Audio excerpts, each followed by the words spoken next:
കൊടുങ്ങല്ലൂരിലമ്മേ ദേവിയെ അമ്പരചുംബിയാകുന്നൊരു കാളി ചന്ദ്രകലാധരിയാകുന്ന കാളി കറുത്ത മുടിയഴിച്ചിട്ടു കണ്ണുകൾ അഗ്നിപോൽ താനെ ജ്വലിച്ചു ചെമ്പട്ടു വാരി വലിച്ചൊന്നുടുത്തൊന്നു പള്ളിവാൾ തേരിടുന്നേ ദേവിയെ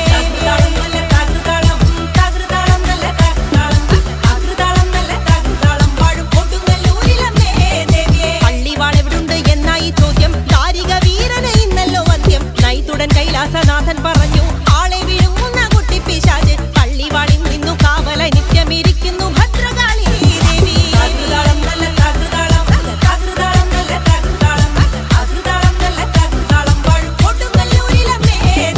അതുകൊണ്ടു നിന്നെ അയക്കുവാൻ വയ്യ അതു കേട്ടു ശ്രീഭദ്രമെല്ലെ ചിരിച്ചേ പള്ളിവാൾ ചെന്നെടുക്കുമി കാളി പിശാചിനെ കണ്ടാൽ വിഴുങ്ങുമി കാളി നേരെ തിരിച്ചു